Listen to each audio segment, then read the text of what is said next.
ছাত্ৰ ছাত্ৰীসকল, আজি তোমালোকৰ ক্লাছ কৰোঁ ইতিহাসৰ ক্লাছ 10ৰ 2 নম্বৰ চেপ্টাৰ মহাত্মা গান্ধী আৰু ভাৰতৰ স্বাধীনতা আন্দোলন। তোমালোকৰ এই চেপ্টাৰটো বিশেষ গুৰুত্বপূৰ্ণ যে মহাত্মা গান্ধী আৰু ভাৰতৰ স্বাধীনতা সংগ্ৰাম। এই চেপ্টাৰটো মেট্ৰিক পৰীক্ষাৰ কাৰণে তোমালোকৰ আহিব। তো ইয়াতে কোৱেশ্চনটো চোৱা যে আজাদ হিন্দ ফৌজৰ জন্ম হৈছিল। উত্তৰটো আছে যে আসলতে জন্ম হৈছিল এইফালে দিছো মই। তলতে তোমালোকৰ MCQ থাকিব যে MCQ জন্ম হৈছিল 4টা অপশন। ছিংগাপুৰত আৰু 3টা অপশন থাকব যে জাপানত অথবা আমেৰিকা অথবা ব্ৰিটিছ ক'ত হৈছিল। 4টা অপশনৰ ভিতৰত এটা অপশন শুদ্ধ। মই শুদ্ধ উত্তৰটো লিখি দিছো। এই যে উত্তৰ ছিংগাপুৰত। আজাদ হিন্দ ফৌজৰ জন্ম হৈছিল ছিংগাপুৰ। তাৰপিছত আছে আজাদ হিন্দ ফৌজৰ জন্মদাতা কোন আছিল। তো ইয়াতে এনসাৰটো হ'ব, ইয়াতে জাগা নাই, মই কৈ দিছো এনসাৰটা যে কেপ্টেইন সোহন সিং। কিছুমান কিতাপতে মোহন সিংও দিয়া আছে। এই এনসাৰটো তোমালোকে ভালকৈ চাই ল'বা, কিন্তু দৰকাৰী হয়। দ্বিতীয় প্ৰশ্নটো মই তোমালোকক মুখে কৈ দি আছো, যেহেতু ইয়াতে লিখাত অসুবিধা হয়, ব্ল্যাকবোৰ্ডটো নিচেই সৰু। তো এই ব্ল্যাকবোৰ্ডত লিখা বুজাও নাযায় ভালকৈ। তোমালোকক মই কৈ দি আছো যে 2 নম্বৰ হ'ব কোনটো আন্দোলনৰ সময়ছোৱাত গান্ধীজীয়ে কৰিম কিংবা মৰিম শ্লোগানটো দিছিল।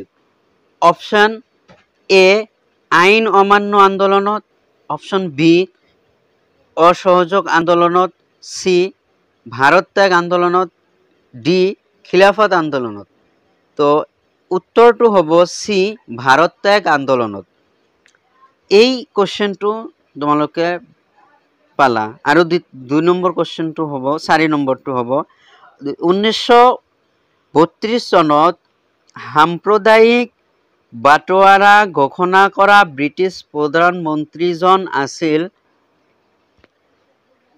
ক্লিমেণ্ট এটলি,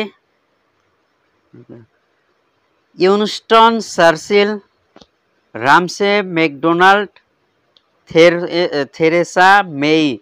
ইয়াতে হ'ব ৰামছে মেকডোনাল্ড। ভালকৈ মনত ৰাখিবা। আৰু বাকী হ'ল চৌৰি চৌৰা সংঘৰ্ষ কেতিয়া সংঘটিত হৈছিল। এইটো হৈছিল 5 ফেব্ৰুৱাৰী 1992 চন। তো 5 ফেব্ৰুৱাৰী কেৱল থাকিলেই নহ'ব, চনটো থাকিব লাগিব।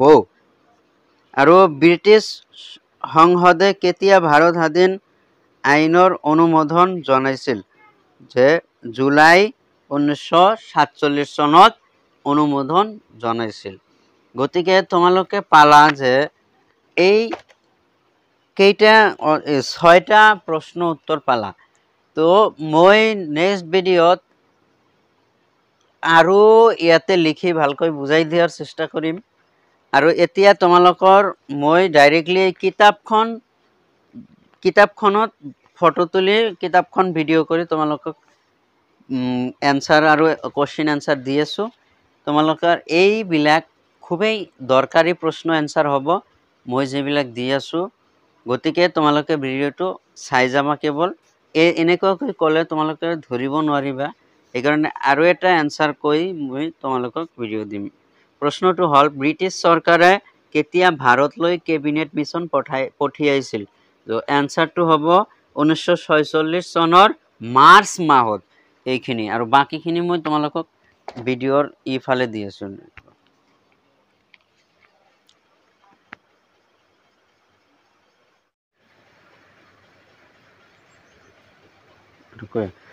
গান্ধী আৰু উইন চুক্তি কি আছিল।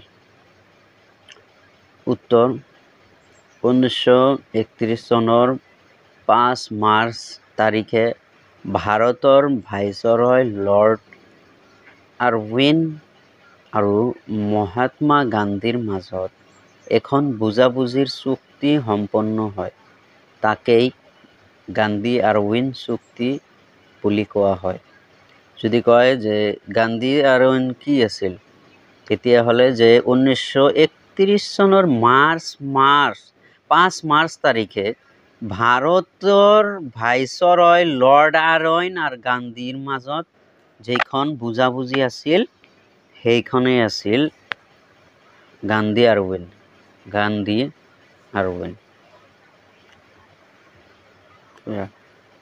গান্ধী আৰউইন চুক্তিৰ মুখ্য উদ্দেশ্য কি আছিল? এইটো কিন্তু দৰকাৰী প্ৰশ্ন হয়। 1931 চনৰ 5 মাৰ্চ তাৰিখে ভাৰতৰ ভাইচৰয় লৰ্ড আৰউইন আৰু মহাত্মা গান্ধীৰ মাজত বুজাবুজিৰ চুক্তিৰ চৰ্ত অনুসৰি চৰকাৰে হিংসাত্মক ঘটনাৰ বাবে দোষী সাব্যস্ত নোহোৱা সকলো বন্দীক মুকলি কৰি দিয়াৰ সিদ্ধান্ত লোৱাৰ লগতে অসংগৃহীত জৰিমনা মাফ কৰা আৰু তৃতীয় পক্ষৰ ওচৰত বিক্ৰী নকৰা সত্যাগ্ৰহীৰ পৰা অধিগ্ৰহণ কৰা মাটিবোৰ ঘূৰাই দিয়াৰ সিদ্ধান্ত গ্ৰহণ কৰে। এইখিনি কথা ভালকৈ বুজিবা যে এই চুক্তিত মাটি ঘূৰাই দেওয়াৰ, সত্যাগ্ৰহীৰ পৰা অধিগ্ৰহণ কৰা মাটি, বিক্ৰী নকৰা সত্যাগ্ৰহৰ পৰা অধিগ্ৰহণ কৰা মাটিবোৰ ঘূৰাই দিয়াৰ সিদ্ধান্ত গ্ৰহণ কৰে। তাৰমানে সত্যৰ প্ৰতি যিহকে মাতে সিহঁতৰ মাটিবিলাক ঘূৰাই দিব। তাৰপিছত আছে আজাদ হিন্দ ফৌজৰ মূল লক্ষ্য আৰু উদ্দেশ্য কি আছিল? 1943 চনৰ 11 অক্টোবৰ তাৰিখে কেপ্টেইন সোহন সিং আৰু সুভাষ চন্দ্ৰ বসু আদিয়ে ছিংগাপুৰত স্বাধীন ভাৰতৰ প্ৰাদেশিক চৰকাৰ, যাক আজাদ হিন্দ চৰকাৰ বুলি জনা যায়, গঠন কৰি ব্ৰিটিছৰ মুক্ত ভাৰত গঠনৰ সংকল্প গ্ৰহণ কৰে। এটা কোৱেশ্চন হৈছে সত্যাগ্ৰহ বুলিলে কি বুজা? যি তিনিটা স্থানীয় বিবাদৰ ক্ষেত্ৰত গান্ধীজীয়ে সত্যাগ্ৰহক প্ৰথমতে প্ৰয়োগ কৰিছিল, সেই তিনিটাৰ বিষয়ে সংক্ষিপ্ত বিৱৰণ দিয়া। এইখিনি কোৱেশ্চন কিন্তু আহিবই পাৰে, তোমালোকে কমন পঢ়িবও পাৰে, এইটো পঢ়ি যাবা। উত্তৰ: সত্যাগ্ৰহ শব্দৰ অৰ্থ হ'ল সত্যৰ প্ৰতি আগ্ৰহ, অৰ্থাৎ এইখিনি আহিব পাৰে সত্যনিষ্ঠ হৈ কাম কৰা। গান্ধীজীৰ মতে সত্যাগ্ৰহ কেৱল একপক্ষীয় প্ৰতিৰোধ নহয়, ইয়াৰ তাৎপৰ্য হ'ল জনতাই গভীৰভাৱে নেৰানেপেৰাকৈ ৰাজনৈতিক কাৰ্যকলাপত আত্মনিয়োগ কৰা। 1917-1918 চনত উত্তৰ বিহাৰৰ চম্পাৰণ, গুজৰাটৰ খেৰা আৰু আহমেদাবাদত সংঘটিত হোৱা তিনিটা বিবাদ সমাধানৰ ক্ষেত্ৰত মহাত্মা গান্ধী জড়িত হৈ পৰে। চম্পাৰণত তেওঁ ভূস্বামীসকলৰ বিপক্ষে সাধাৰণ কৃষকসকলক নেতৃত্ব প্ৰদান কৰিছিল। ভূস্বামী হ'ল মানে প্ৰভাৱশালী কৃষি প্ৰধান মানুহ, যি উন্নত ধৰণৰ কৃষক। খেৰাত কৃষকসকলৰ খেতি নষ্ট হোৱাৰ পিছতো চৰকাৰে আৰোপ কৰা অত্যাধিক ৰাজহৰ বিপক্ষে মাত মাতিছিল আৰু আহমেদাবাদত বঞ্চিত মিল শ্ৰমিকসকলৰ হৈ মিল মালিকসকলৰ বিপক্ষে থিয় দিছিল। তাৰমানে যে কৃষকৰ পৰা বেছিভাগকৈ কৰ মানে টেক্স লৈছিল, সেই টেক্সৰ বিপক্ষে সাধাৰণ জনতাই মাত মাতিছিল। এইটোই হ'ল মহাত্মা গান্ধীৰ সত্যাগ্ৰহৰ প্ৰতি চেতনা দিয়া। এইটোই পঢ়া। আৰু বেছি ইম্পৰ্টেণ্ট কোৱেশ্চন মই দিয়াৰ চেষ্টা কৰিম। ব্ৰিটিছ চৰকাৰে 1919 চনত দেশ আইন প্ৰণয়ন কৰিছিল। কি আইন? ৰাওলাট আইন। আৰু আছে ঐতিহাসিক গান্ধী আৰউইন চুক্তি সম্পন্ন হয় 1931 চনৰ 5 মাৰ্চ তাৰিখে। এইখিনি হ'ল